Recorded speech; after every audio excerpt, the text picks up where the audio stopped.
अस्सलाम वालेकुम क्लास, कैसे हैं आप सब। उम्मीद है कि आप खैर वाफियत से होंगे। आज हम पढ़ने जा रहे हैं आज हम बुक जो पढ़ने जा रहे हैं वो विजुअल प्रोग्रामिंग है, ठीक है, जो कि आपकी सेकंड बुक है। अभी हम ना फर्स्ट बुक को थोड़ा सा पॉज कर रहे हैं जब तक हमारे पास छुट्टियां हैं, ठीक है, क्योंकि हम सिर्फ इस बुक को पढ़ेंगे जितना भी मुमकिन होगा, ठीक है। उसके बाद हम दोबारा जो है वो अपनी आईसीटी के ऊपर मूव कर देंगे, ठीक है।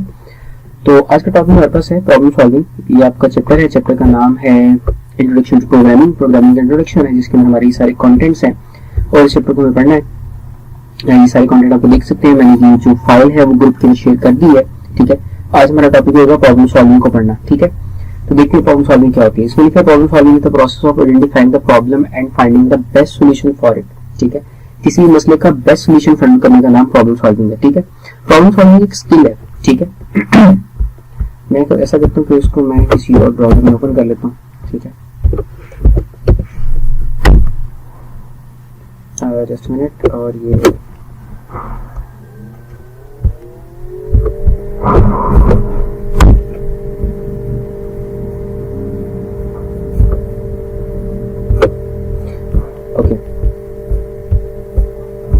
मैं यहाँ पे इसके अंदर अपनी लाइन जो है ना वो लगा सकूँ।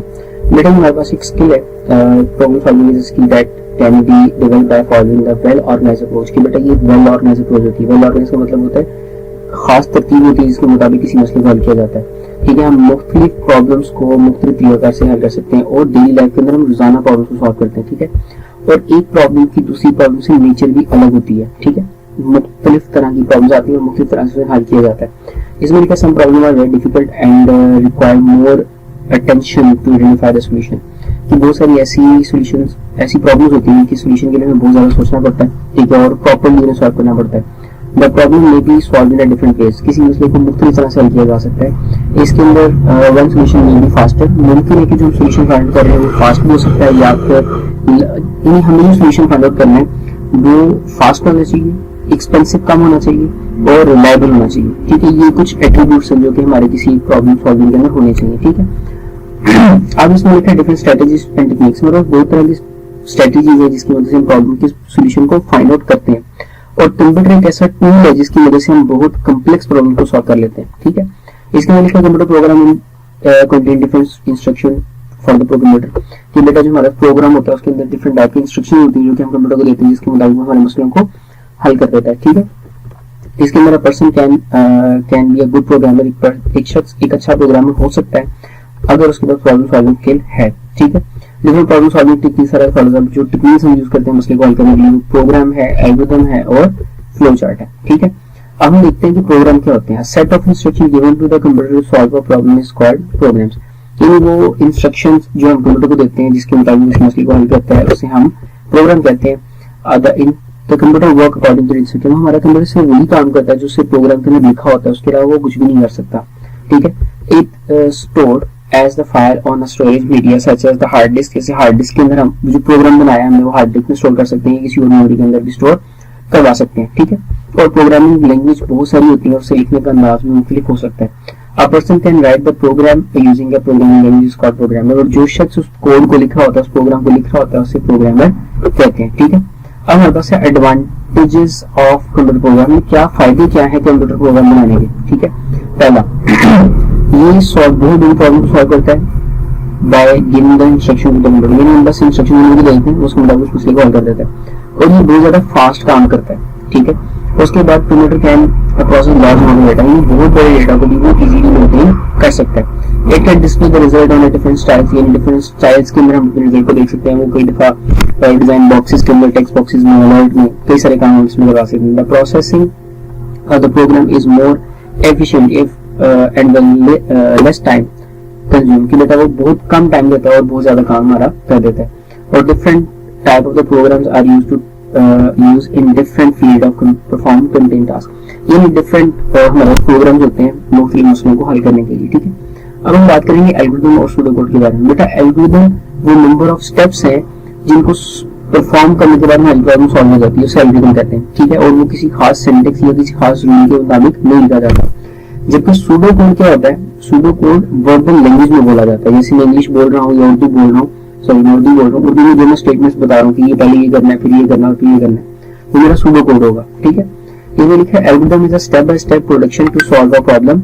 यानी एल्गोरिथम क्या है, स्टेप बाय स्टेप मेथड है जिसमें मसले को हल करेंगे। The process solving the problem become simpler and easier, और इसकी वजह से किसी मसले को हल करना बहुत ज्यादा आसान हो जाता है अगर आपके पास एल्गोरिथम हो। ठीक है, it is better to write an algorithm before writing an actual program. यानी जरूरी बेहतर है कि आप पहले एक्चुअल कोड करने से पहले आप उसका एल्गोरिथम बना लें। ठीक है, आपने देखा होगा कि जहाँ पे हम वेब सीरीज रन कर रहे हैं वहां पे पहले मैंने अपने माइंड पे स्केच बनाया कि मैं क्या बनाने जा रहा हूँ, किस तरह का दिखना चाहिए, फिर उसके मुताबिक मैं उसको बनाना। ठीक है, तो पहले आप एल्गोरिथम ही बनाते हैं, उसके बाद अभी सारे काम करते हैं। नेक्स्ट है हमारे पास प्रॉपर्टीज ऑफ एल्गोरिथम। क्या एल्गोरिथम की प्रॉपर्टीज है? Given problem should be broken into small meaningful steps. क्या बहुत बड़े काम को छोटे छोटे पार्ट्स के अंदर डिवाइड कर लो। ठीक है, जैसे मैं एग्जांपल दिखाता हूँ। मैं लास्ट वीडियो के अंदर ना यानी जो मैंने आपको कोड के बारे में बताया था, देखो मैंने ना हेडर को अलग रख दिया था, मैंने फुटर को अलग रख दिया था, और मैंने मेन बॉडी अलग रख दी थी। ठीक है, वैसे इसका टॉपिक इस चीज का जो भी मैं आपको बता रहा हूँ इसका डायरेक्ट रिलेशन आपकी बुक के साथ नहीं है। ठीक है, बस मैं कॉन्सेप्ट बिल्ड करने के लिए दिखा रहा हूँ कि देखो हमने पूरा एक वेब पेज क्रिएट किया था, लेकिन वेब पेज को मैंने बाय पार्ट्स, यानी एक हिस्सा ये रखा हुआ है, एक हिस्सा ये रखा हुआ है, और एक हिस्सा ये रखा हुआ है। ये हमारे पास फुटर है, ये हमारे पास हेडर है, और ये हमारा इंडेक्स है, और ये हमारा स्लाइडर है। मैंने हर चीज अलग अलग रखी हुई है ब्रेक करके, और इस पेज के ऊपर जिसमें मैंने काम करना है उसमें बिल्कुल खाली रखा है।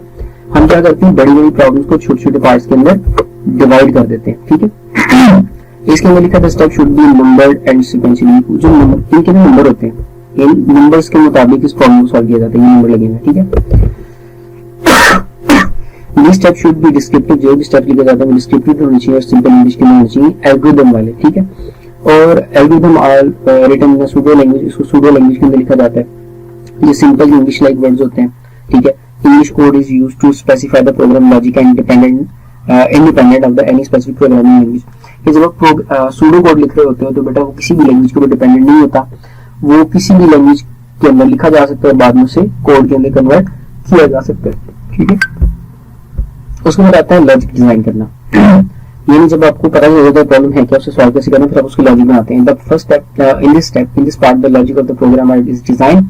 यानी पहले लॉजिक डिजाइन करेंगे, फिर जो स्पेसिफिक डिफरेंट स्टेप्स हैं वो उनको कंप्लीट करेंगे, उनको सीक्वेंस के मुताबिक रखेंगे, और फिर हम उनको सॉल्व करते चले जाएंगे। ठीक है, फिर आता है कोडिंग करना। यानी आपने जो स्टेप्स बनाया लॉजिकली उनको किसी कोड के अंदर कन्वर्ट करना, यानी प्रोग्राम के अंदर कन्वर्ट करना।